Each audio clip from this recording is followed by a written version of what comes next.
4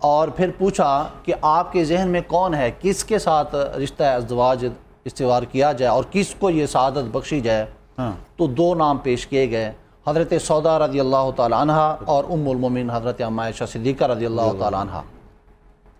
تو یہ اعزاز دوسری بیوی ہونے کا اعزاز حضرت سودا کو ملا، اور پھر کریم آقا علیہ الصلوۃ والسلام کی زوجیت میں ام المومنین حضرت ام عائشہ صدیقہ رضی اللہ تعالی عنہ تیسرے نمبر پر یہ سعادت ان کو میسر آئی۔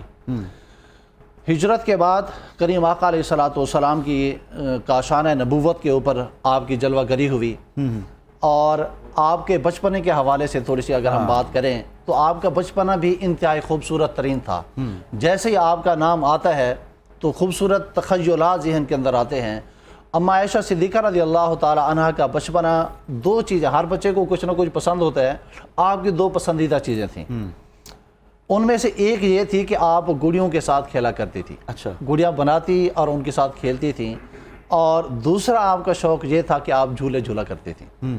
اور یہ شوق جو ہے آپ کا صرف یہ نہیں کہ شادی سے پہلے تک محدود رہا، یہ میرے محبوب کریم علیہ الصلوۃ والسلام کی بارگاہ میں حاضری کے بعد بھی، آپ کی زوجیت میں آنے کے بعد بھی یہ دونوں شوق جو ہے آپ کے رہے، اور کریم آقا علیہ الصلوۃ والسلام نے کئی بار اس کو سراہا بھی صحیح۔ بالکل۔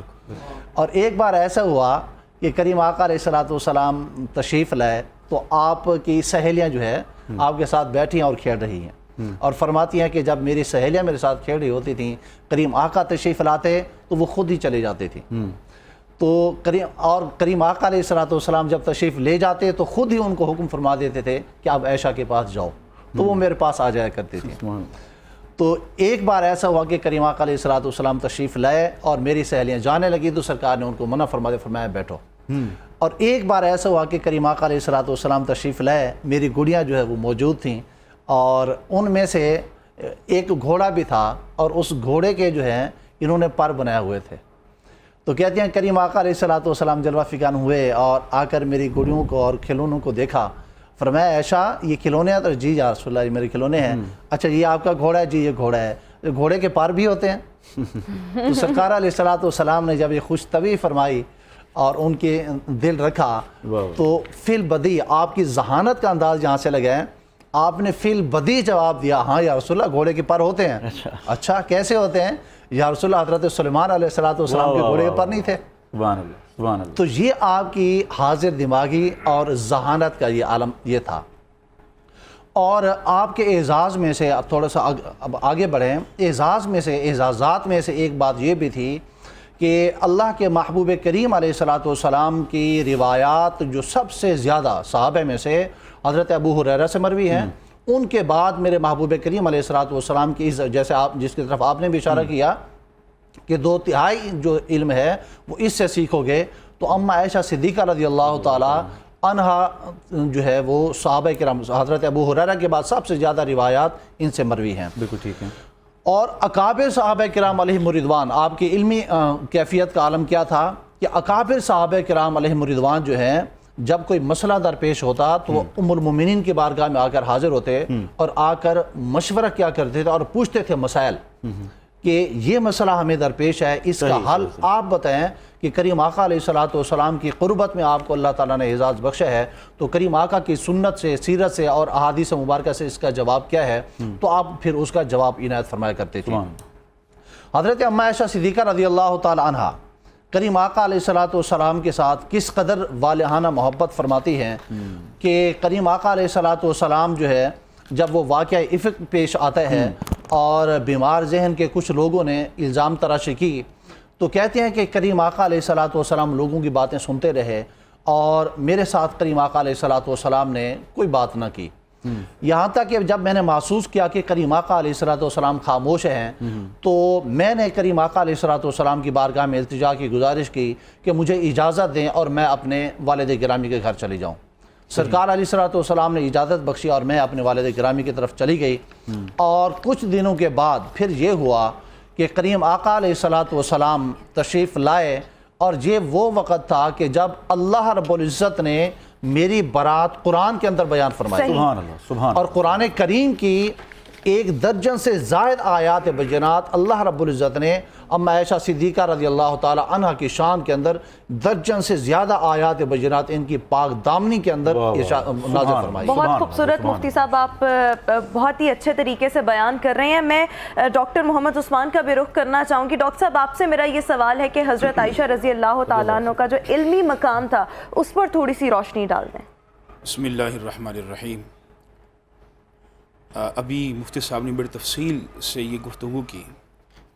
جیسا کہ آپ نے شروع میں یہ کہا کہ یہ 17 رمضان المبارک ہے اور غزوہ بدر اور حضرت عائشہ صدیقہ رضی اللہ تعالی عنہ کا وصال 17 رمضان المبارک کو ہوا. تو میں بات مختصر سی یہ کر دیتا ہوں کہ غزوہ بدر جیسا کوئی واقعہ نہیں ہے اور حضرت عائشہ صدیقہ جیسی صحابیات میں کوئی شخصیت نہیں ہے. سبحان اللہ. اسلام میں ہم سب کے لیے ایک چیز لازم قرار دی گئی ہے کہ ہم اپنے محسنوں کو یاد رکھیں. بے شک. اور محسن کائنات جناب رسول مقبول صلی اللہ علیہ وسلم، اس کے بعد اہل بیت اعظام، پھر صحابیات، صحابہ، اولیاء تک یہ سلسلہ آج تک موجود. اور اہل بیت اعظام میں جہاں صاحبزادیاں ہیں وہیں جناب نبی اکرم صلی اللہ علیہ وسلم کے ازواج مطہرات ہیں.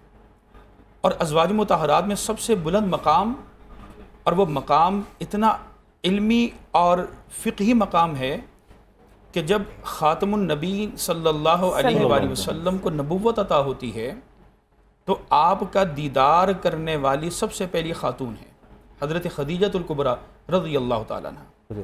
اور خاتم النبیین صلی اللہ علیہ وسلم جب وصال فرماتے ہیں آپ کی الوداعی ملاقات کرنے والی بھی ایک خاتون ہے. اور حضرت عائشہ صدیقہ رضی اللہ تعالیٰ، حضرت عائشہ صدیقہ رضی اللہ تعالیٰ عنہ اتنی بلند پایا خاتون صحابی ازواج مطہرات فرماتی ہیں کہ جس گود میں نبی اکرم صلی اللہ علیہ وسلم کا آخری وقت سر تھا وہ گود میری تھی. جو حجرے میں آرام فرمائے وہ حجرہ میرا ہے. جو مسواک چبا کر دی گئی وہ مسواک بھی میری تھی.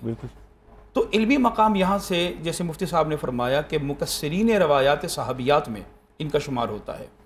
2210 روایات ان سے مروی ہیں. 18 آیات میں ان کی پاکیزگی کا ذکر ہے. آپ دیکھیں یوسف علیہ السلام پر تہمت لگی اور یوسف علیہ السلام کی پاکی کی گواہی دی ایک بچے نے. مریم علیہ السلام پر تہمت لگی، ان کی پاکی کی گواہی دی ان کے بیٹے عیسیٰ جو ابھی گود میں تھے. لیکن جب عائشہ صدیقہ رضی اللہ تعالیٰ عنہ پہ تہمت لگتی ہے تو گواہی دینے والا رب کائنات ہے. اور رب کائنات کیا فرماتے ہیں؟ سبحانکا ھذا بہتان عظیم، یہ بہت بڑا بہتان ہے.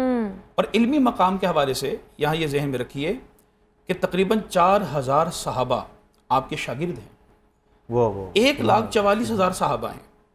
اور ان تمام صحابہ میں زیادہ تر صحابہ جنہوں نے روایات کی ہیں، آقا علیہ الصلوۃ والسلام کی مرویات کو آگے پہنچایا، ان سب نے جلوت پر بات کی ہے. لیکن حضرت عائشہ صدیقہ رضی اللہ تعالیٰ عنہ وہ صحابیاں ہیں کہ جنہوں نے خلوت پر بات کی ہے. بالکل ٹھیک ہے.